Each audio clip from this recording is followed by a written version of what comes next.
Nous sommes samedi 11 octobre 2025. Auditrices, auditeurs du studio Kalangu via ses radios partenaires, bienvenue à votre rendez-vous hebdomadaire, la rétrospective de l'actualité de la semaine qui s'achève, suivi de notre magazine consacré au portrait de l'artiste chanteuse Fatima Rico. Pour la présentation, je suis Maria Madé.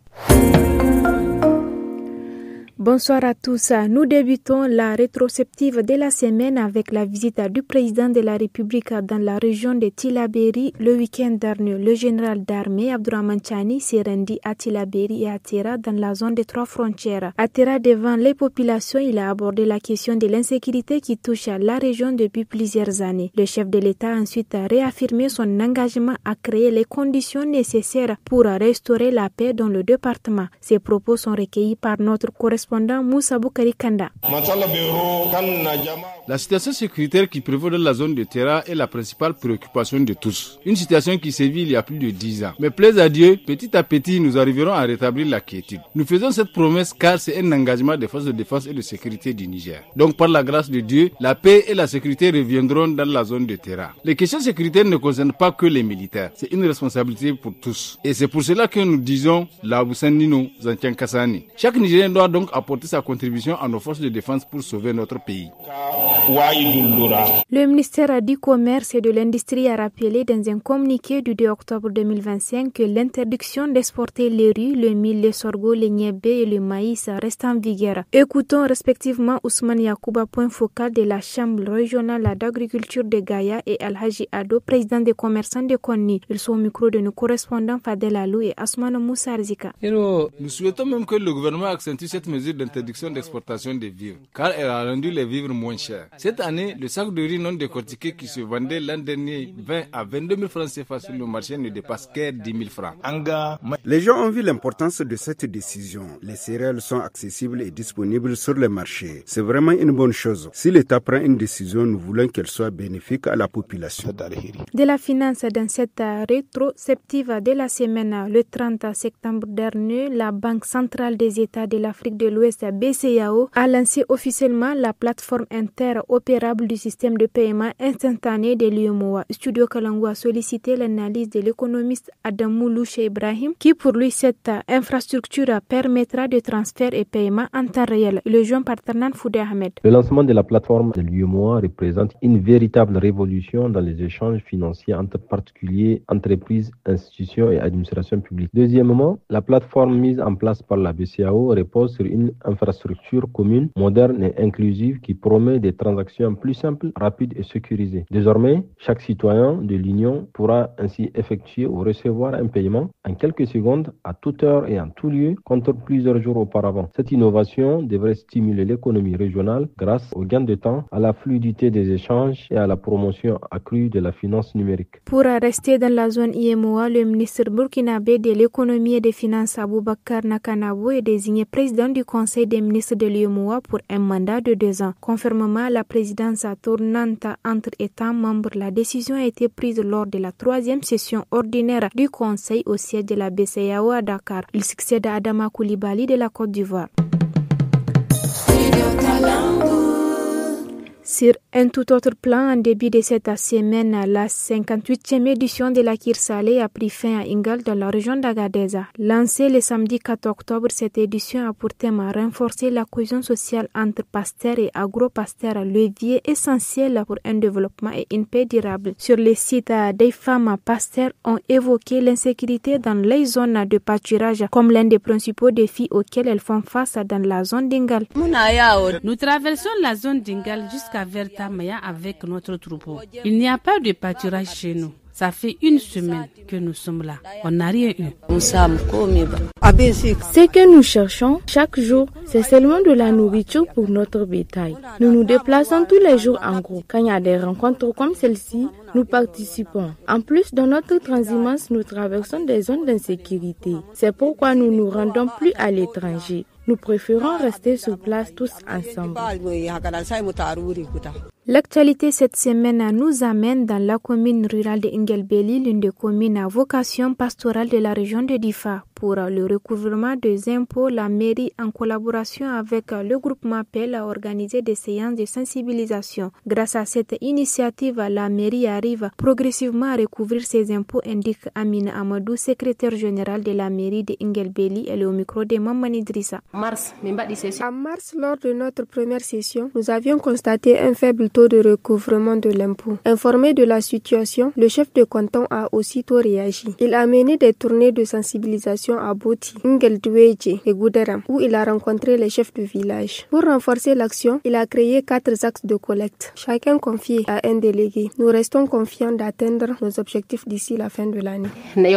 L'actualité de la semaine, c'est aussi cette situation que traversent les agriculteurs et producteurs de la région de Tillabéri, une zone très connue pour la culture du riz au Niger. Pour des raisons de sécurité, l'État interdit la vente de l'essence dans les stations-service. Les producteurs se sont tournés vers les gaz pour leur motopompe. Ces derniers temps, ils font face à des pénuries de gaz, ce qui risque de compromettre la récolte. Omar Hamma a joint au téléphone quelques agriculteurs de la commune de Kourté. Nous sommes vraiment dans des difficultés, car il y a plus de 3 ans qu'on ne nous approvisionne plus en essence. Et cela fait plus d'1 mois qu'il y a une pénurie de gaz ici. Sans gaz, nous n'aurons pas du riz. Nous n'avons pas assez de gaz et c'est cher. La bonbonne de 6 kilos atteint jusqu'à 5 000 francs, les 12 kilos à 10 500 francs. Nous appelons les autorités à nous solutionner cette situation car nous en souffrons beaucoup. Restons sur ces chapitres de l'agriculture pour parler de la situation née de l'invasion par les criquets de plusieurs jardins du département de Tirozérine, région d'Agadeza. Face aux attaques de criquets cette année, des pertes et dégâts sont déjà registrés sur le maïs et autres céréales selon les producteurs qui indiquent que la présente campagne agricole est compromise. Écoutons Mahmoud Al-Rafit, jardinier, également président des agriculteurs de Tirozérine. Vraiment, cette année, nous sommes confrontés à une invasion des criquets. Ces insectes ont causé d'énormes dégâts sur nos cultures, telles que le maïs et les légumes. Beaucoup d'agriculteurs ont abandonné la culture du maïs. Ça ne marche pas maintenant. C'est vrai, nous avons contacté les services de l'agriculture pour leur expliquer notre désarroi et solliciter leur aide. Mais malheureusement, ils nous ont dit que cette année, ils ne disposent pas assez de produits. Maintenant, c'est la période des cultures maraîchères, comme la culture du blé, du maïs et du chou. Mais c'est impossible de le faire. De la culture dans cette rétrospective, le département de Kanché, situé dans la région des Anders, se prépare pour la première édition du festival culturel de Matamé. Le préfet du département, Mohamed Lawali Ibrahim, a réuni au début de ce mois d'octobre toutes les couches sociales pour l'organisation de ce festival. Il explique les objectifs visés à travers cet événement au micro de Habou Serki Saleh.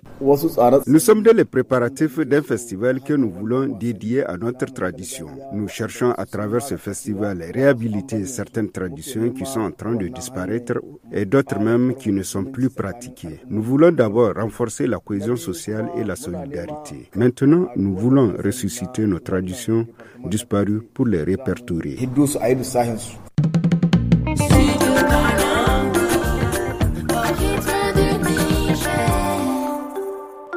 Avant de boucler la semaine à Sirkalangu, place à la partie magazine. Comme annoncé dans la partie introductive, notre magazine de ce samedi est consacré au portrait de Fatima Rico, l'une des voix les plus marquantes de la musique nigérienne. La voix de cette chanteuse a traversé les générations, la nostalgie et la fierté culturelle. Nadia Abdou dresse son portrait. Cette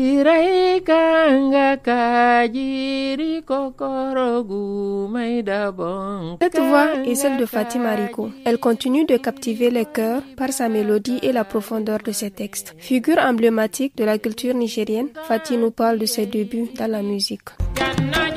La première chanson qui m'a fait connaître, c'est la chanson Diana Diana. À ce moment-là, les Nigériens partaient beaucoup en exode. En quelques jours, ça a fait en tout cas le tour de l'Afrique. Fatima Rico continue toujours à être sur la scène musicale malgré les difficultés de sa profession. J'ai été confrontée à des difficultés, je continue à l'être. Le fait que je sois femme et que je chante et le poids de la religion. Il y avait le poids de la famille aussi. Je ne suis pas du tout issue d'une famille cérémonie de griotte, ça n'a pas été très bien gobé que je sois chanteuse. Talentueuse et déterminée, Fatih est aussi engagée pour les causes africaines. La chanson que moi j'aime beaucoup, c'est une chanson d'actualité. Elle parle du fait que l'Afrique a un bel avenir. Issoufou Oumarou, alias Fienou, artiste et président de l'Association nigérienne des auteurs, compositeurs, interprètes et des métiers de la musique, ANASIM, nous parle de l'impact et les réalisations de Fatima Rico. Fatima Rico, c'est notre grande diva, c'est notre Megiam Makeba. Pour une femme au Niger qui ose s'investir dans la musique dans les années là, il faut vraiment être déterminé. Dans les années 86, c'était presque la seule femme qu'on entendait dans toutes les voix d'hommes. Elle a contribué à l'éveil de conscience. Elle s'est initiée même à jouer de la flûte. Moi, je pense que Fatima Rico mérite un hommage national. Nazir Ousmane et Medina Amina, deux admirateurs de la chanteuse, expliquent la portée de ses chansons et pourquoi ils l'admirent.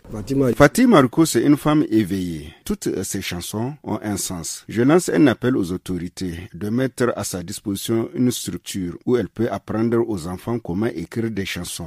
Fatima Rico, c'est une icône de la musique nigérienne. Elle faisait partie des premières femmes qui ont lutté pour l'émancipation de la femme nigérienne. En plus de sa voix qui est vraiment très mélodieuse. Sa relève est assurée à travers son fils, Haruna Koulibaly Mohamed Kitari, qui est aussi artiste-chanteur. Il nous parle de sa relation avec sa mère. J'ai grandi avec ma mère, j'ai connu mon père quand j'étais carrément au lycée, donc c'était mon seul modèle. Son impact est énorme parce qu'elle m'a vraiment appris à être sincère, à être droit, de toujours savoir dire ce qu'on pense. En tant qu'artiste, c'est une voix incroyable, une voix imposante, même si le facteur du pays a fait que malheureusement, elle n'a pas réussi sur le plan mondial comme ses consoeurs. Fatima Rico est une figure qui inspire et qui a beaucoup contribué à l'évolution de la musique moderne nigérienne. Oh Allah.